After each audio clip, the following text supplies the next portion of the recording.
Hello everybody, and welcome to Godrek's Corner.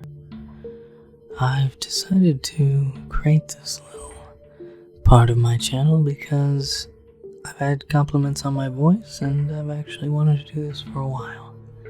I'm a big fan of Cryaotic, personally, who does a lot of readings like this, and today I wanted to do a reading for basically him. I've watched his videos for quite a long time, and one of the first readings that he ever did was called The Puppet. Today I'm going to read that to you, and normally I won't have an intro to these, but feel free to leave a like on these videos and a comment down below on what I should read next. Alright, here we go. The Puppet. It was a marionette, I think. It had a big head. The face was made of wrinkly, flesh-colored rubber. The eyes were gigantic, bulging white orbs with red pupils.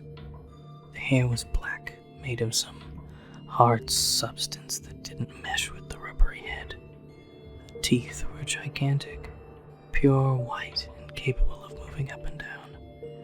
The body and limbs were wooden, painted to resemble clothes. The paint was faded. You could see the wood's natural brown in some places. Each arm and leg were a different length, but the hands and feet were pretty detailed. It made a loud clattering sound whenever it moved. That puppet followed me. I don't mean it got up and chased me. I mean it kept showing up in my life. My earliest memory of it is from my first birthday. I obviously don't remember the full details of that day, but I remember my parents singing happy birthday and that puppet. I don't know what it was there for. I just remember it scared me to death and I couldn't stop crying. When I was able to talk, I asked my parents about it. They said nothing like that had happened on my first birthday. They must not have thought lying about it would make things easier for me. The next time I saw it, I was around 3. I was exploring a room filled with old stuff my parents had stored away, and I found a calendar, but I don't remember the year.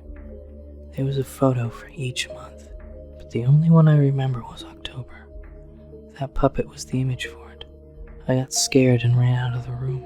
I told my mom and tried to show her the calendar so that she'd know the puppet was real, but I couldn't find it. The room had been very messy, and I had ran out of it so quickly I knocked over piles of stuff.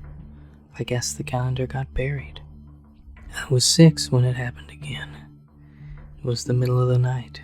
I woke up from a nightmare I can't remember the details of. I was too scared to go back to sleep, so I went into the living room and turned on the TV. An old black and white show on Nick at Night was ending, and when the commercial started, that puppet came on. It was dancing while loud music played. I screamed and started crying uncontrollably, but by the time my parents got downstairs, the puppet was gone.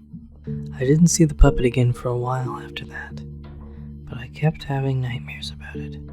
When I was 15, I decided to track it down using the internet to try to find information about the calendar, the short, anything. No one had ever heard of it, but one day I got an instant message from someone I had never talked to before. Their screen name was a random mashup of numbers and letters, but their avatar was a picture of the puppet. They IM'd me. Glad that you still remember me. And then immediately signed off. They never contacted me or came online again. When I was 20, I was walking by a store that sold old toys and dolls. In the front window, I saw the puppet. I went inside and asked the clerk if he knew anything about the puppet's history, when it was made, where it was from, anything. He didn't. He said the puppet had just been sold to the store a few days ago. I could have it for $6. I wasn't sure what to do. It still scared me, but having proof that it really existed seemed like a good idea. I bought the puppet and took it home. For a while, I felt better. I viewed the puppet as a childhood fear I had overcome as an adult, I even started to believe the explanations my parents had given me for the past appearances of it. I saw it somewhere else as a baby, imagined the calendar, dreamed the TV short, and someone online had just been playing a trick on me. I kept the puppet, but as I moved on in my life, I pretty much forgot about it. I finished college, got married, and my wife should be giving birth in a few weeks. I was cleaning up a room for when the baby comes and found the puppet dusty and abandoned. I didn't want my kids seeing it when he was little, so I picked it up and decided I might as well wipe the dust off before moving it to another place. When I dusted it, I noticed a faded inscription on the back. "This is what he'll look like."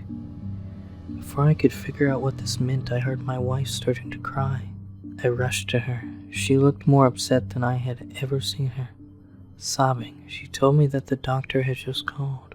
There was a problem with the baby.